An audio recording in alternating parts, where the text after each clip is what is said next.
বলতে পারবো। কি বলবি বলতো? স্যার, আমি বাড়ি গিয়ে দিদিমাকে বলবো আমি আরো পড়াশোনা করব, বড় চাকরি করব, দেশের মুখ উজ্জ্বল করব। আর যদি তুমি আমার বিয়ের কথা মুখে উচ্চারণ করো তাহলে তোমার মুখটা আমি বস্তা সেলাই করা সুচ দিয়ে সেলাই করে দেব। বাহ বাহ, ভেরি গুড ভেরি গুড। এই না হলে আমার ছাত্রী। সাব্বাস বেটা সাব্বাস।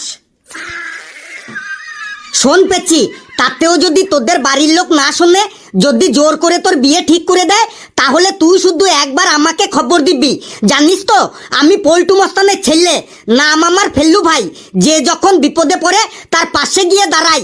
ডেইলি সকালে খাই আমি 2 গ্লাস করে দুধ। আর পড়াশোনা না করিয়েই যারা মেয়েদেরকে বিয়ে দিয়ে দেয়, খপ্পাত করে তাদেরকে ধরেই আমি করে দিই ইটলিঙ্গা ফুসুদ। কিন্তু ফেলু ভাই, তুই তো আর সব জায়গাতে যেতে পারবি না। তাহলে অন্য অন্য জায়গাতেও যদি পড়াশোনা করা মেয়েদেরকে বাড়ি থেকে জোর করে বিয়ে দিয়ে দেয়, তাহলে তাদের বিয়েগুলো তুই কি করে আটকাবি?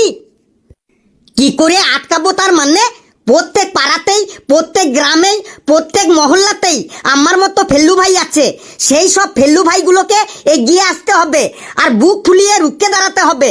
যদি কোনো মেয়ে পড়াশোনা করতে চায় আর সেই মেয়েটিকে যদি পড়াশোনা বন্ধ করে তাদের বাড়ি থেকে জোর করে বিয়ে দিয়ে দেওয়ার চেষ্টা করা হয়, তাহলে তাদের বাড়ির লোকগুলোকে না ডাইরেক্ট ইটলিঙ্গা ফুসুত করে দেবেন। ফেলু ভাই, সবই তো বুঝলাম, কিন্তু ইটলিঙ্গা ফুসুদ মানে কি একটু বল? ইটলিঙ্গা ফুসুদ মানে ওই গণধোলাইয়ের পরে একটা মানুষের মুখের থোবরা যখন চেঞ্জ হয়ে যায়, তখনই তাকে বলে ইটলিঙ্গা ফুসুদ। সাব্বাস ফেলু সাব্বাস। এই আগুনটাই তো তোর মধ্যে আমি দেখতে চেয়েছিলাম। একটা দেশের উন্নতির জন্য যেটা সব থেকে বেশি দরকার হয় সেটা হলো নারী শিক্ষা।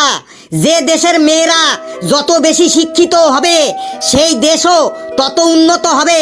তাই আমাদের দেশের প্রত্যেকটা মেয়েকে উচ্চ শিক্ষায় শিক্ষিত হতে হবে।